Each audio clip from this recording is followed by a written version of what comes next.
Good afternoon. My name is Anthony Dollinger, and I am the Chief of Police of the Moscow Police Department. Thank you for joining us. Today marks the conclusion of a case that has profoundly impacted the University of Idaho, the City of Moscow, the State of Idaho, and communities nationwide. Today's sentencing of Bryan Kohberger brings the legal process to a close, following his conviction for the brutal murders of Kayla Gonsalves, Madison Bogan, Xana Kernodle, and Ethan Chapin. While this marks the end of a long and challenging journey through the criminal justice system, we acknowledge that for the families, friends, and loved ones of these four young people, the grief does not end, because the losses are permanent and the pain remains. We want to express our deepest gratitude for their strength and resilience during this challenging time. We will honor their loved ones' memories and reaffirm our commitment to ensuring their lives are not forgotten. This investigation, one of the most complex and high-profile cases in our state's history, was made possible by an extraordinary level of collaboration. From local and state police officers to federal agents and analysts, as well as prosecutors, forensics teams, and technical experts. It also took immense courage, patience, and resilience from a grieving community whose role was invaluable. From the very beginning of this tragedy, Moscow Police Department and our law enforcement partners never lost sight of the mission, which was to bring justice for the victims and their families, and to hold accountable the person who committed these horrible crimes. Despite the complexity of this case, our team never wavered, they never gave up, and we completed the mission. During this investigation, I was fortunate to witness the level of professionalism, expertise, drive, and passion that each member of the investigative team brought to the overall effort. And it was truly awe-inspiring. To all who came to our aid and assisted in this immense undertaking, I cannot express my gratitude enough. We are forever thankful. And I would be remiss if I did not thank the amazing communities of Moscow and the University of Idaho. For weeks on end during this investigation, the support you provided to our team was greatly appreciated. The numerous phone calls, letters, and seemingly endless stream of food helped keep our spirits high and encouraged us to press on. Today, we want to provide an opportunity to hear from the key agencies involved in the investigation, prosecution, and overall response to this case. Each agency played a vital role in pursuit of truth and accountability. Further remarks will be provided by the Latah County Prosecutor's Office, followed by the Idaho State Police, the Federal Bureau of Investigation, and the Office of the Attorney General. Each speaker will provide brief comments, followed by a limited Q&A session. With that, I'd like to introduce Latah County Prosecutor Bill Thompson, representing the Latah County Prosecutor's Office. Thank you, Anthony. Welcome, everybody. It's been a long time since we've been able to stand in the same room together. You have to listen to me talk. I'm sorry. First off, I want to thank the folks here in Ada County. I can tell you I would much prefer to be in Latah County right now and be able to talk to the people most directly impacted by this. But Ada County has been a phenomenal support and protector for the integrity of this case, and I just want to send that shout out right now. So today, you were all, I think, listening in, either in person or with the live stream. We have reached the conclusion of the judicial process, and we believe we've achieved accountability and finality and certainty for everyone who has suffered from this, so we can try to move on. As you are aware, Mr. Kohberger pleaded guilty to all 5 counts of the indictment. He pleaded guilty as charged. There was no plea bargain to change charges, drop charges. He pleaded guilty straight up, and he admitted under oath to Judge Hippler the allegations are true. He has also received a life and death sentence, and that he is going into the Department of Corrections custody, and he will remain there until he dies. And our communities are protected from him. Our communities are safe from him. And we have finality and conclusion, not just for the families, but for everyone who suffered because of this. Chief Dollinger talked about the extraordinary teamwork on this case. And I can tell you that Ashley Jennings, my senior deputy, and I, we were with the investigators from day one. We worked as a team beyond any team that I've seen in my almost 33 years as a Latah County prosecutor and 45 years as an attorney in Idaho. This level of collaboration is indescribably phenomenal. And in this room, we have representatives of the FBI, and here, of course, Special Agent Grover. We have representatives from the Idaho State Police. We have representatives from the Moscow Police Department. We have representatives from the Office of the Idaho Attorney General. I can tell you, I will be forever grateful for the assistance that Jeff Nye, the head of the criminal division, and his deputy attorneys general, Ingrid and Maddie, standing beside him, offered to us. I don't know that we would have been able to reach the conclusion that we have today as successfully without their brilliant and dedicated work. And they too have lived this case from the get-go.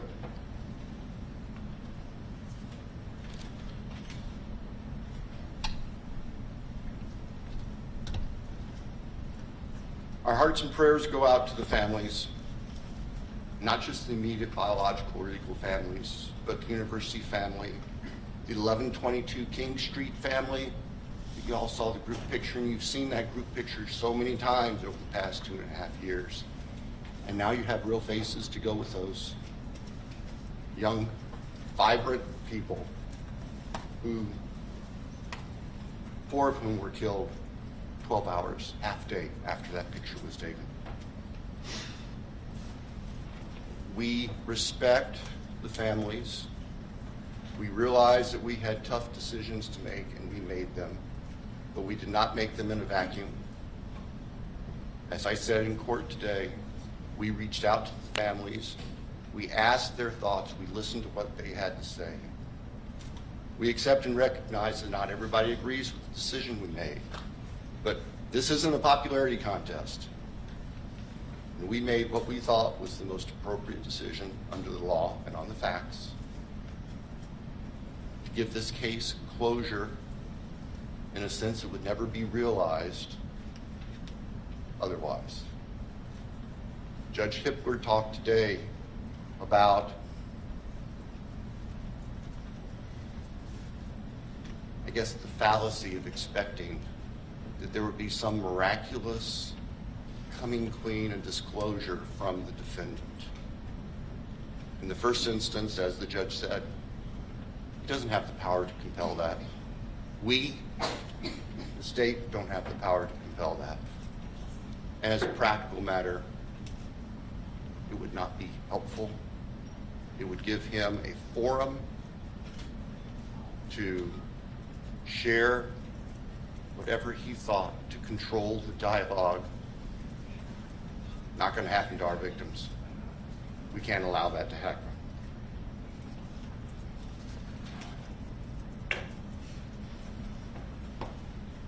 So,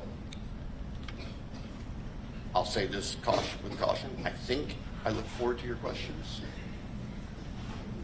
I will be perfectly honest with you. I will answer them as best I can. If I can't tell you the answer to something, I'll tell you that. And I ask for your assistance and your respect as we walk through that, because there are still people who are suffering, and I'm not going to victimize families. I'm not going to victimize the deceased again. And I'll just tell you that if we get those sorts of questions. But we'll get to that in a little bit. Right now, what I would like to do is hand the podium over to Colonel Bill Gardner from the Idaho State Police so he can share his agency's perspective on this. Thank you. Thanks, Bill. Good afternoon, everyone.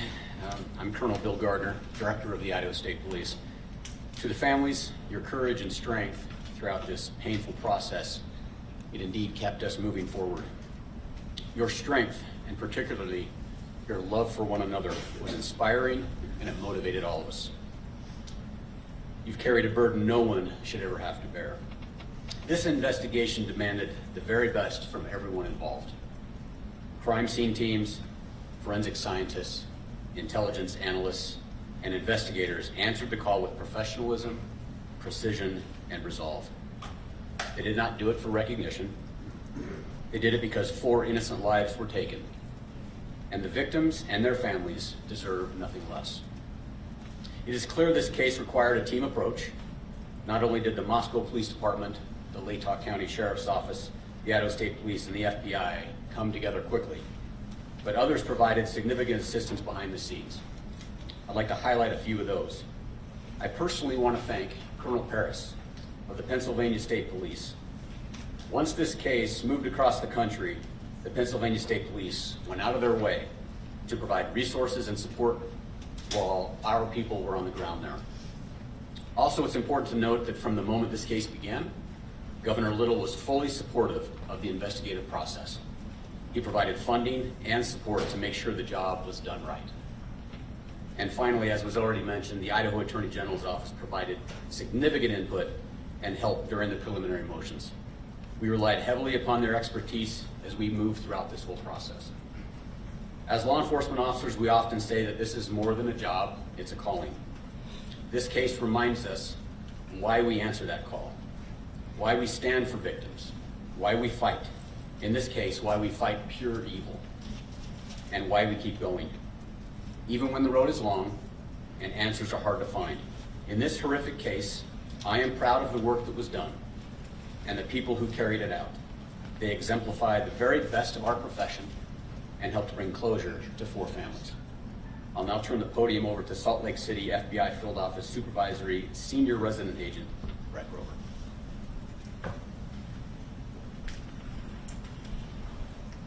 Good afternoon.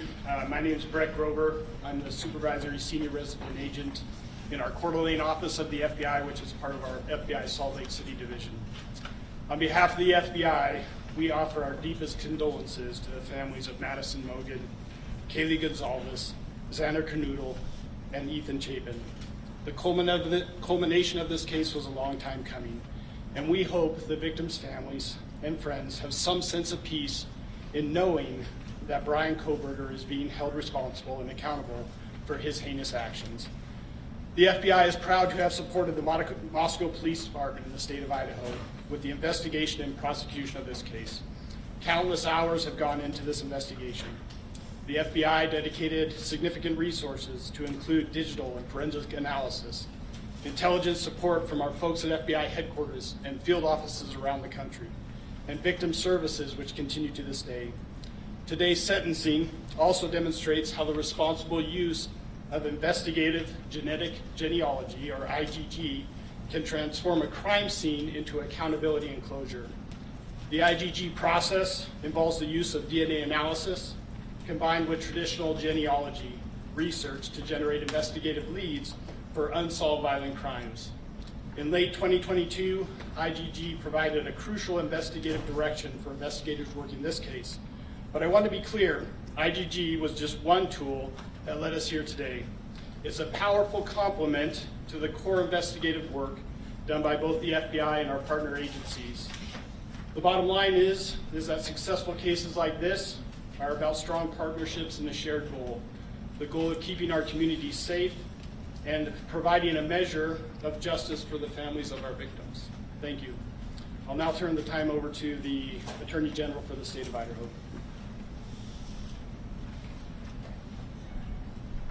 Good afternoon, I'm Raul Labrador. I'm the Attorney General of the state of Idaho. Today's a heavy day for the families who lost their children, for the community of Moscow, and for the entire state of Idaho. With the sentencing today, a painful chapter closes in one of the darkest and most heartbreaking moments in our state's history. We're here because 4 young lives were stolen from us far too soon. They were full of promise, They had dreams and aspirations, people who loved them, and communities that believed in them. Their loss is immeasurable. Their absence is felt every day, not only by their families, but by classmates, friends, neighbors, and all of us who came to know their names and their stories. There is no sentence that can bring true justice for this kind of evil. Nothing we do today can undo the heartache or fill the empty chairs at family tables. But today's sentencing ensures one thing, that the perpetrator will never again walk free. In fact, he will never harm another family. I want to extend my deepest gratitude to Prosecutor Bill Thompson, whose steady leadership has guided this case from the beginning, to the people of Latah County for their trust and commitment to justice, and to the state of Idaho, and to the state, also to the local and federal law enforcement communities who have been focused on bringing justice for the victims. I also want to recognize Jeff Nye, who's the chief of my office's criminal law division, and the team of attorneys in my office who work side by side with local prosecutors. Their contributions were quiet but vital. They helped protect the grand jury's work. They pushed back against legal challenges and successfully defended the use of advanced forensic tools that helped identify Kohberger. These were groundbreaking legal efforts done with resolve, with care, and in the name of public safety.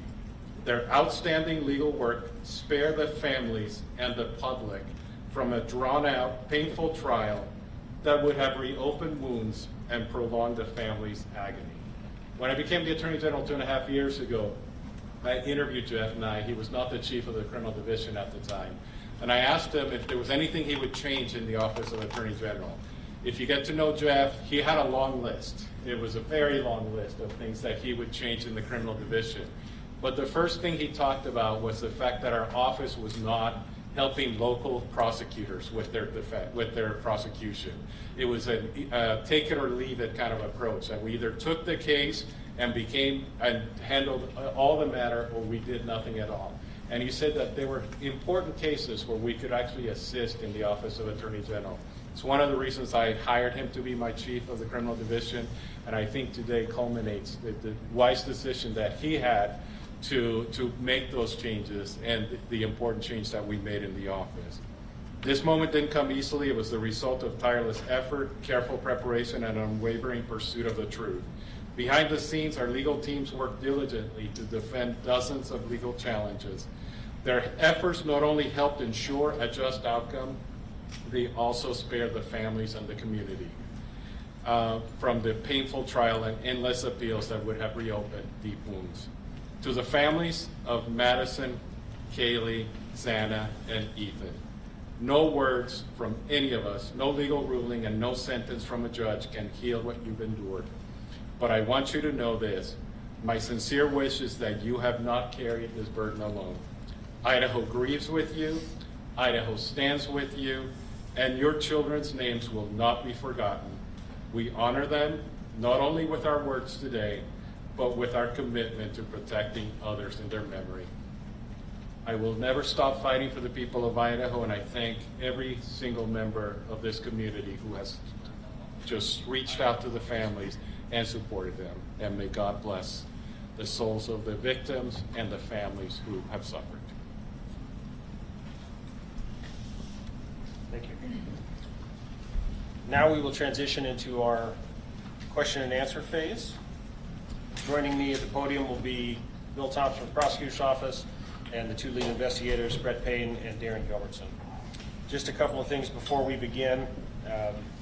We recognize that everyone has a lot of questions. We're going to try to do our best to get to as many as we possibly can. Also, keep in mind that there are still some things that we are unable to talk about because of either privacy interests for the victims and their families, and/or they are under seal currently in the court. So if those items do come up, then that will certainly be the answer that you will receive. And to keep this sort of orderly, I will try to be the one to point out who's got their hands up. Right there. Chief Dollinger, Yes. Amanda Rowley with Correct You in Spokane. What more can you tell us about the release documents that the police department is working on putting online, and what can we expect from that? Certainly. As we put out in that press release, I hope everybody can understand the immense amount of information that's in this investigation is going to take a lot of time to prepare. It has to be gone through legally to be redacted or figured out whether or not it can actually be released. So I did get word today. It sounds like our website will be going live hopefully this afternoon. There should be another press release coming out in the next few hours to show that website so that people can start accessing that. Initially, what is going to be on there, and certainly this is just for the Moscow Police Department because we're only the holders of our records, but it will be all of our police reports from this investigation. So just the documents there. They'll be redacted, ready to go, again, free of charge for the public. We want to be as transparent as we possibly can, so we wanted to get those out to everyone. Chief, from the very beginning, your department was saying this was a targeted attack.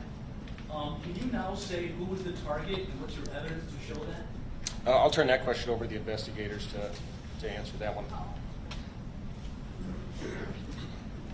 Well, I think Darren and I have, the evidence suggests that there was a reason that this particular house was chosen.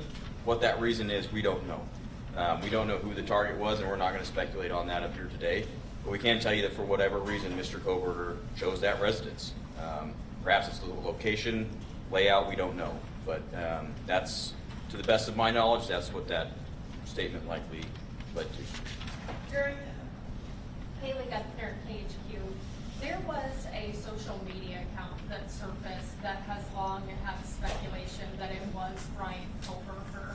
Can you talk at all about the Papa Roger potential connection, if any? Right, there was no connection. There wasn't at all. We looked into every bit of it. We took a deep dive into it. We researched it. It wasn't him? It was not. It was not. Thank you. We cut that off. Is it possible that there was a second murder weapon, not just the knife? Is it possible? All the evidence shows and tells us that he used a knife, a K-bar knife, and that's a weapon we believe was used to commit all the murders. Here. It sounded like the Gonzalez family said that there was a second weapon that was used on him in his office.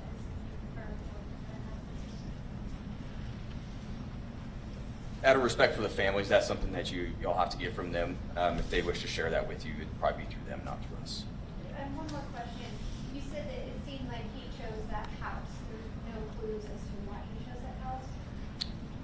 You know, after working in Moscow for several years as Chief Dollinger, that area is frequented by many, many people at all hours of the night when college is in session. So what Darren and I have surmised is that perhaps it's the old hiding in plain sight. There's lots of people around, there's lots of vehicles around at all hours. It's not isolated where you'd be noticed, so that's where that comment comes from. It does, and no, it doesn't make sense, and it's if you're in that neighborhood at all, it's a very complicated neighborhood. It's very closed in, but at the same time, there's everything from college kids to adults that live there, people that have full-time jobs, part-time jobs, so any one of us could come and go in. D.A. Thompson, during the plea hearing and then again today, it seemed like your voice quivered a bit when you were either putting up photographs or mentioning, and then again today, it seemed like your voice quivered a bit when you were either putting up photographs or mentioning the victims' names. I'm just wondering about the emotional toll, and I have one other question. Yeah, you're right. My voice was quivering. Y'all were in there. There's a lot of powerful emotion. The losses are almost indescribable. And maybe my filters aren't as good as they might have been 45 years ago when I started in this business.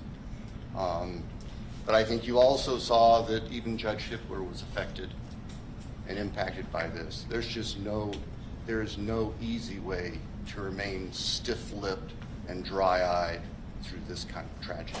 There just simply isn't. I'm sure you're not aware of this yet, but there was a photograph where they zoomed in on a picture that Bryan Kohberger had on the defense counsel table. And it was an image of a black heart. I don't know if you've heard this or you've seen the image. Hearing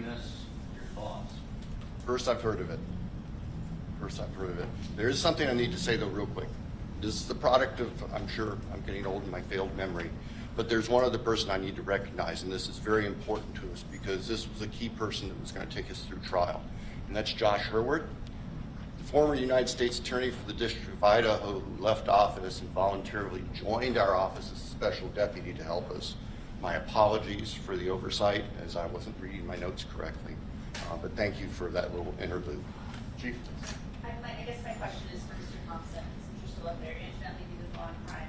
You said that, it was your decision to accept this plea agreement. It brings finality, he will die in prison, but Corporal Payne just said they don't know who the target was and why he targeted this house. Was there a reason why, as part of the agreement, you didn't require Ann Taylor to have her client sit down with you all and to answers for these questions? I think that Judge Hippler addressed that today very, very well. Of course, Judge Hippler addresses everything very well, we found. The law does not give the court or us the power to require a specific factual allocution. And just let me finish. And we recognize that.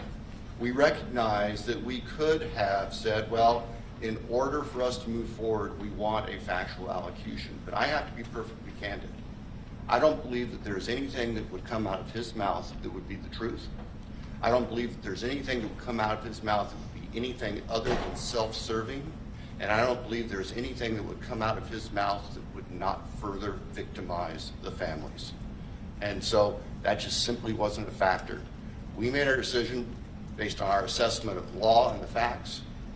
We made our decision based on being able to obtain accountability and certainty, not just for the victims' families, but for the communities and for the state. And that's where our obligations go. In the end, and the old Harry Truman thing, the buck stops on my desk. Well, that's what I got when I was elected prosecutor 33 years ago. I never dreamed it would involve something like this. But we don't shirk our responsibilities just because it got big and nasty. Thank you. Corporal Payne and Lieutenant Gilbertson, first of all, I want to say to you, Corporal Payne, that the Chapin family told me that you called them every night during that nearly 7-week manhunt, even though you didn't have to. And I just think that goes to show that there's no care you put into this. So, that being said, I'm curious as to where you think or believe the murder weapon is, where you think or believe his clothes Kohberger was wearing that night are, and how do you think he avoided forensics at the scene? Well, I can just tell you, and forgive us if we go back and forth, it's just kind of how we roll. There is no evidence that we found that would lead us to any specific, even general location as to where the murder weapon or the clothes have been, and we searched. I mean, the FBI, again, to their credit, we had folks doing soil samples and so all sorts of things to try to come up with somewhere to start searching for these things, and we just never found it. As far as the forensics piece, I'll let Darren speak to Yeah, that. and on the weapon, it wasn't a lack of trying. Everywhere that we had evidence of where he went, based upon phone records, based upon the evidence that we had gathered, we searched that. We went there. We did searches on the ground, in the water. We did searches. We sent soil samples to try to figure out maybe where a shovel had been used. So we searched everywhere that we possibly could, but the reality is we're looking for a singular small, it's not that small, but K-bar knife, and that's it. So it's endless of where it could have been, and we just were not able to find it. So. What about the clothes and his ability though to avoid forensics at the scene, in a murder scene where we now know Haley Gonzalez was stabbed 34 times and then another victim was stabbed more? Right. So the reality is that somebody can carry this out and still not get covered in blood. That's the reality of it, and this does happen, and there's plenty of studies of that. And we've had some of the world's experts that we've asked those same questions, because we've struggled with that. Why do we not find more here and there?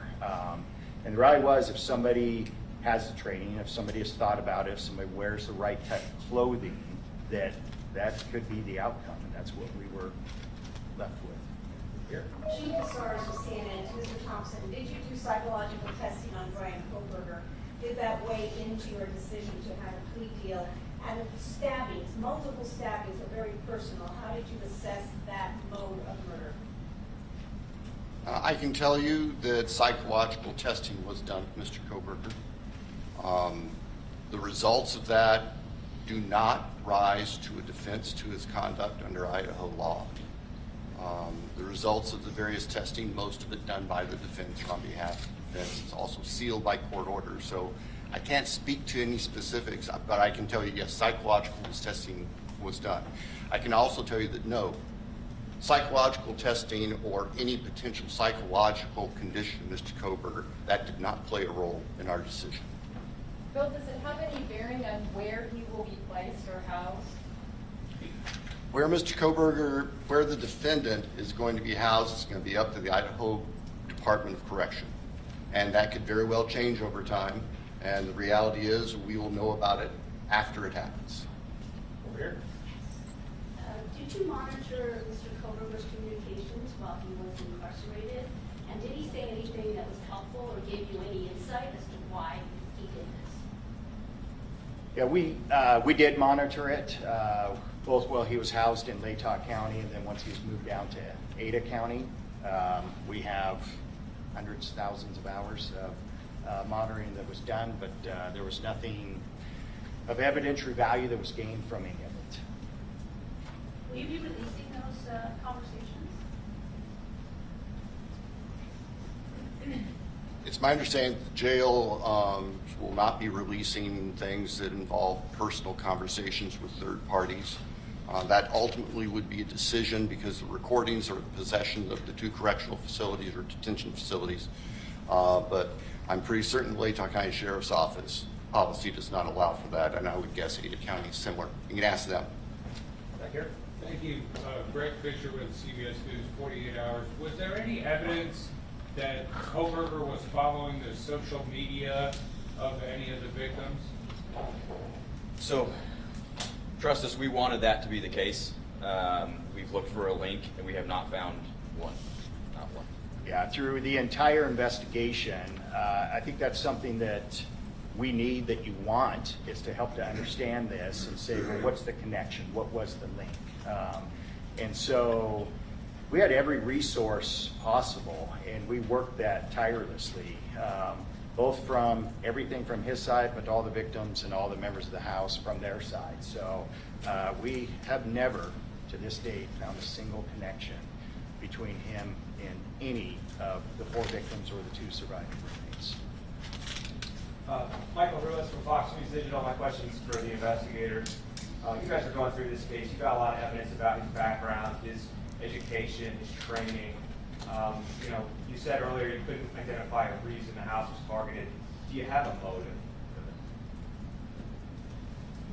We don't.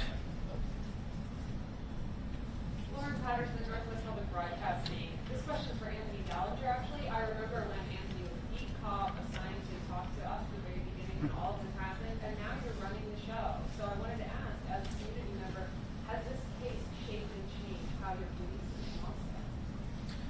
It's changed everyone involved. How could it not?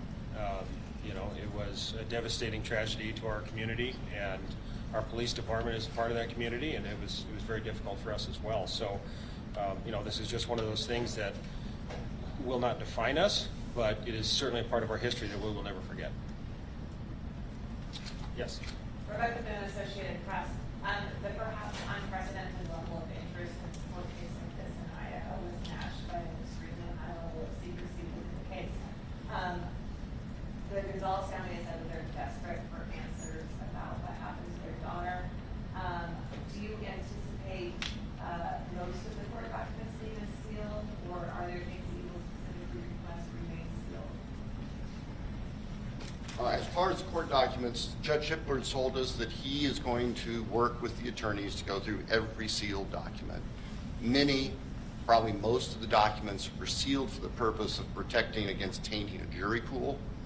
And those documents I would expect would become unsealed. Requests for discovery, various things like that. There are also documents in there that contain very personal, private information regarding victims and families. I expect those likely will not be released under Idaho's protections against what the law calls unwarranted invasions of personal privacy.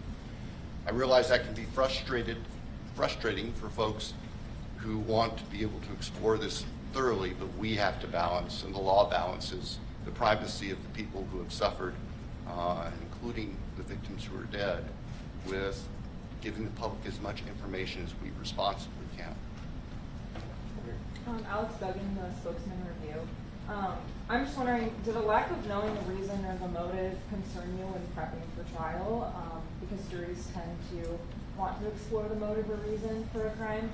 And also, how do you as investigators and attorneys grapple with that? Because if you can't rationalize something irrational, then how do you continue knowing that maybe you won't get an answer?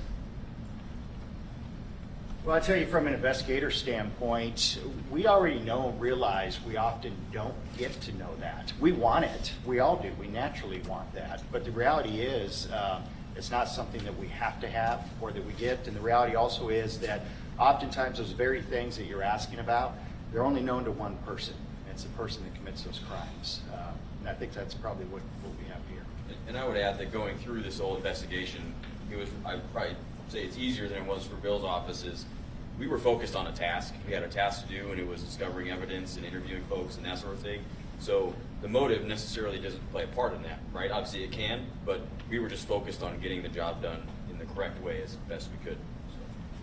So. And from the prosecutor's point of view, yeah, certainly lack of a clear motive is something that we think about and consider as we're preparing for trial, because we're going to have a jury of 12, ordinary, honest citizens there who are wanting to figure this thing out.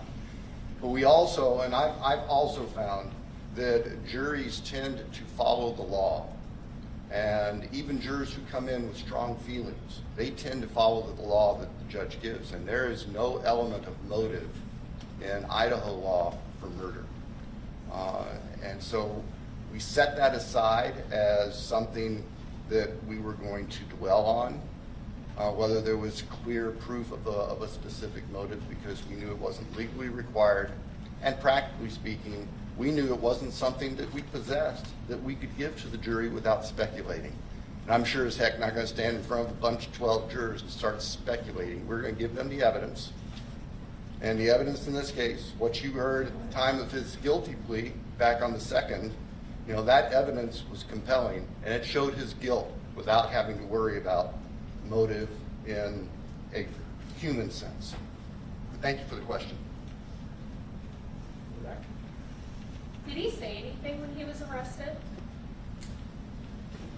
Yeah. So Brett, myself, and members of the FBI, we traveled back to Pennsylvania. We were there, and I know they hit on it earlier, but I'd be remiss without talking about the cooperation, the support that we had from them was absolutely incredible.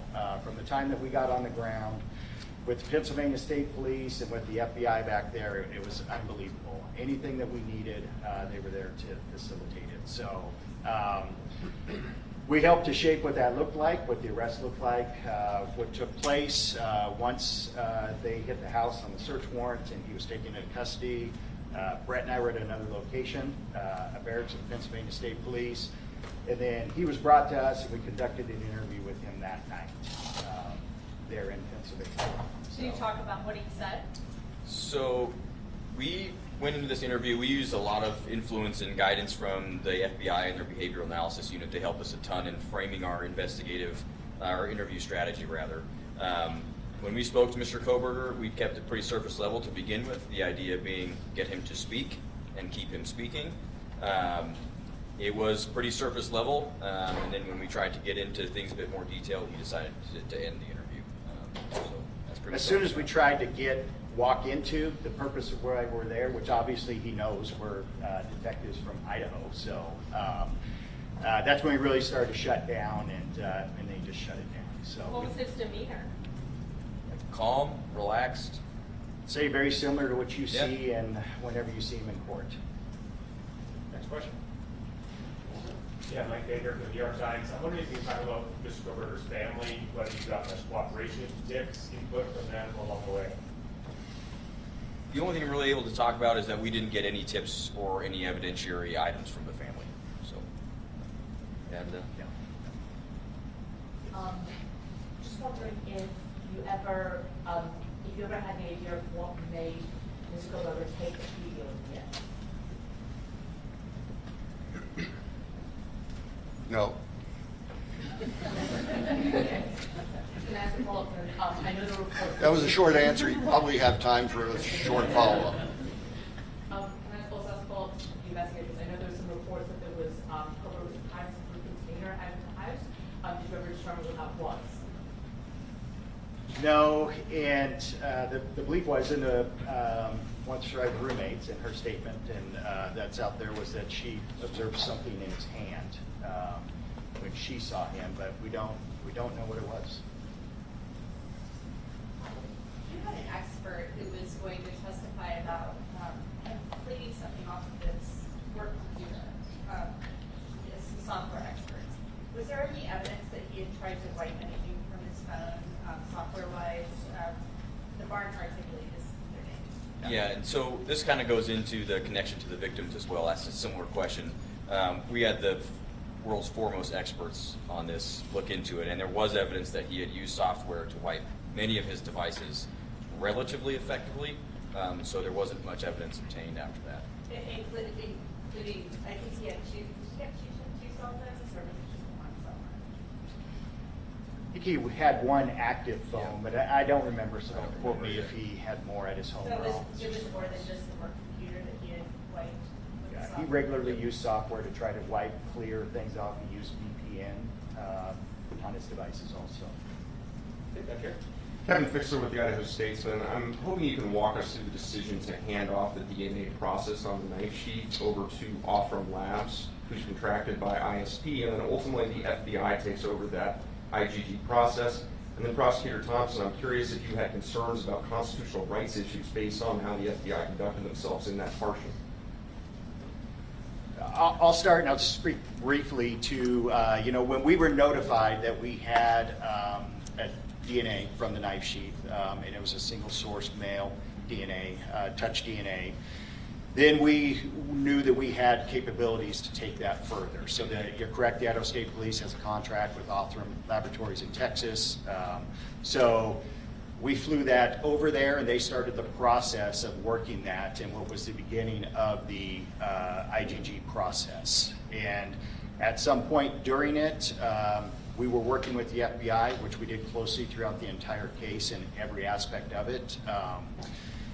We talked and met with them, and they had further resources and some capabilities that we thought may get us somewhere quicker. And so we made the decision to then shift that to the FBI and continue that process there. And as to your question about legal concerns, my simple answer is no. I didn't have legal concerns about how the FBI conducted their IgG investigation.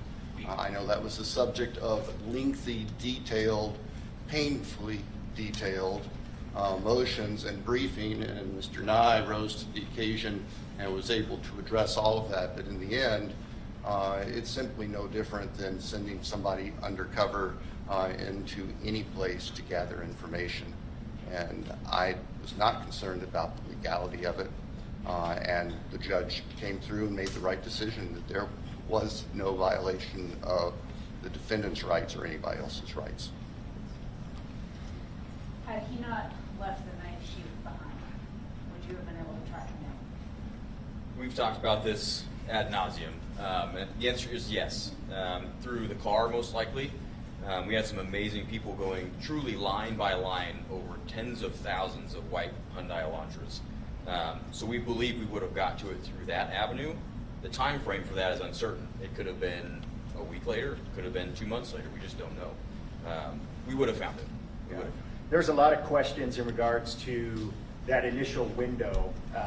Brett and I made the decision on what that window was, even though the experts were saying there may be more years that match it. But the simple numbers that we began to look at were astronomical, thousands and thousands, tens of thousands of these vehicles. So we chose to try to narrow it and start smaller, and then as we had to, we were going to open that up. But we both believe we would have gotten them through the car eventually. A question for Mr. Thompson. Amanda Rowley with Front 2. It appears that the plea deal, it felt a bit rushed. So the question is, why did it happen so quickly, considering some of the families were against it? And also, the Mogan family at the plea hearing mentioned saying that this is the best possible outcome. Just wondering, do you agree with that, or would you have liked to have seen a different outcome? Well, I think we agree with the Mogan family. Our decision was that this is the best possible outcome, all things considered, and factoring into that, that the defendant was prepared to plead guilty as charged.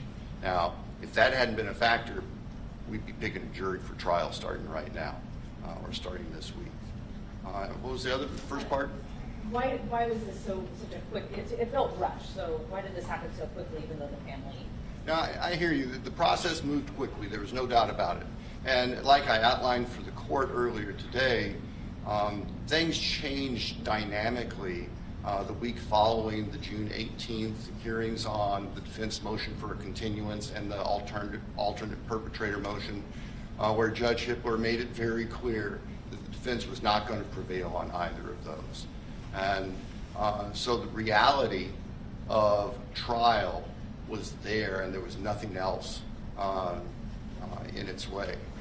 We were continuing to prepare for trial. We had been doing that for months, and as I mentioned, that's me bringing Mr. Hurwood in to help us because the Attorney General's office was not able, with the manpower, to help us all the way through trial.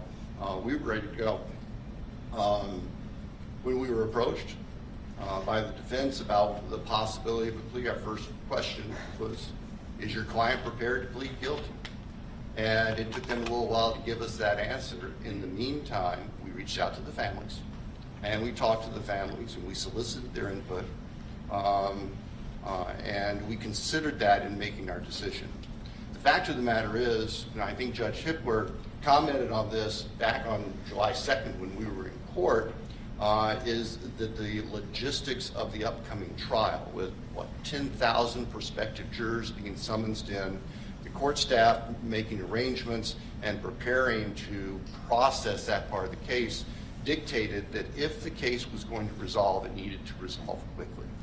And so that kind of drove the pace over that weekend, the last weekend of June. At the end of the weekend, when we understood from the defense that the defendant was prepared to plead guilty, the court was notified the next morning, and the court wanted to move quickly to get a plea done on the record if it was going to be done, and if it wasn't, so we were not interrupted in our trial preparations. The trial logistics were the main concern, just as Judge Hippler had said prior, right, with the jury as a factor and that sort of thing. Yeah, the practical aspect is that the trial machine was running, and if it was going to be interrupted, that had to be known as soon as possible. I think that's the fairest explanation. Michelle Benucci from 48 Hours. I just had a question about when you were looking into Kohberger's past. Was there any early sign of trouble, or what did his background look like?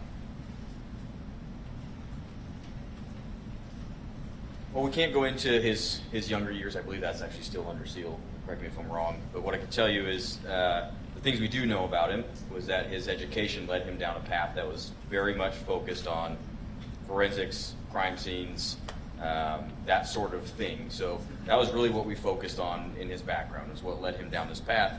How may he have prepared for this?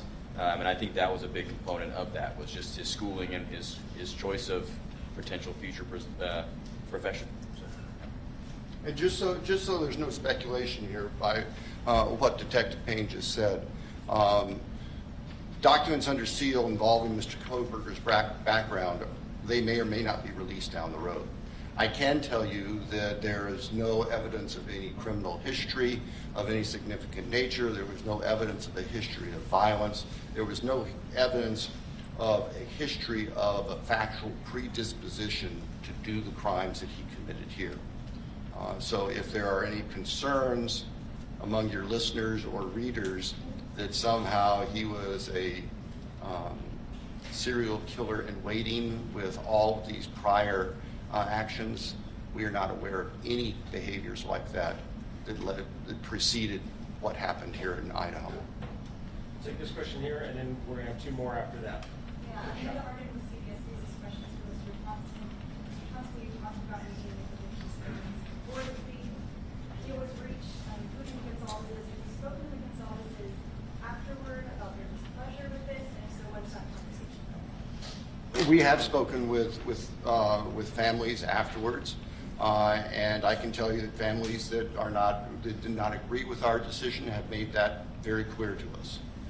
And I don't expect anything different. I respect, and we respect, that everyone is going to grieve differently, even within family units. And everyone is going to look at the case and possible resolutions from their own light, and they are entitled to that as the victims. I'm not going to pretend that everybody was just fine with our decision, because there were families and family members who were not. And we accept that, we recognize that. It's just a fact of life. More questions? It was stated earlier that the target is unknown. However, it's been speculated that the convicted may have encountered Maddie while she was serving at the Magritte restaurant due to the vegan menu options. When his digital data was analyzed, were there any location pins or any information there that could have connected him to where Maddie worked? No, there wasn't.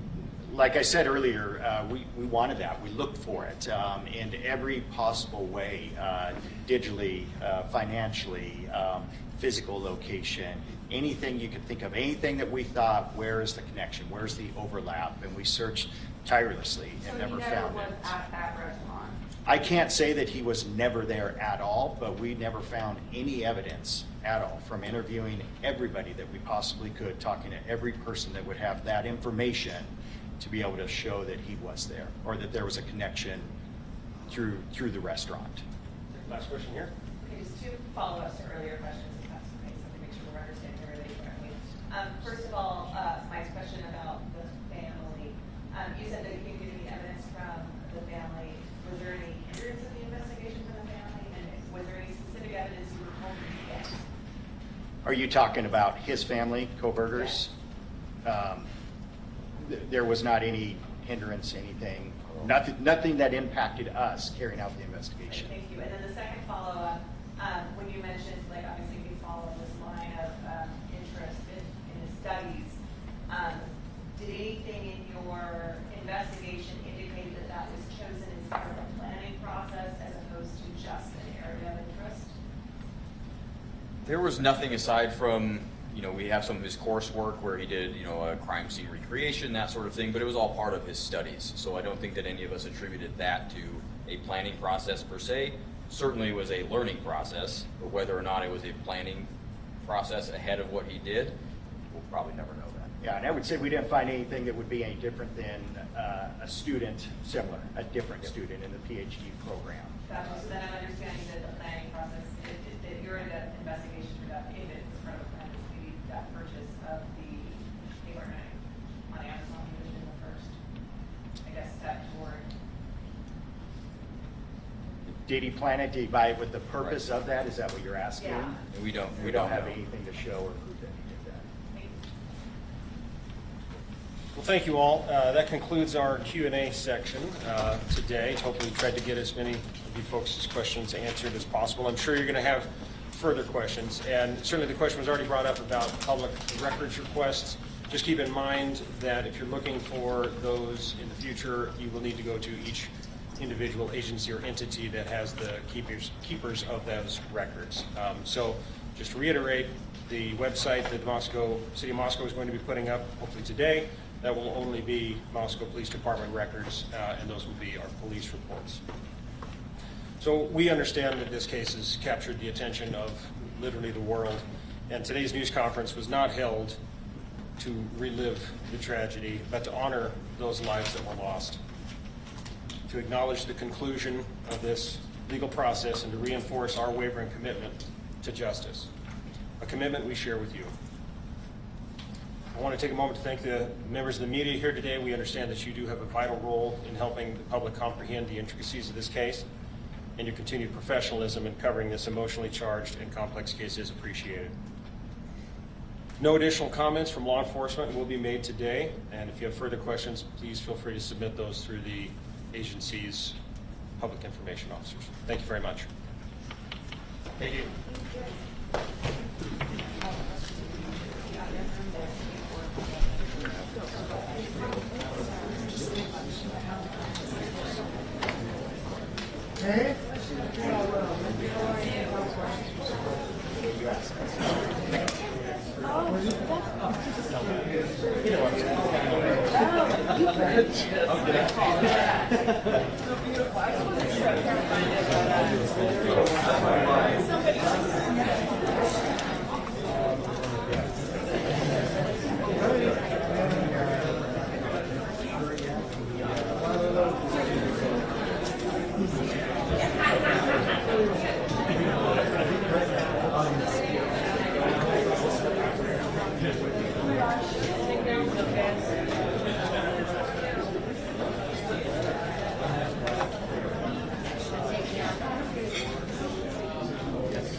Yeah, I promise, yeah.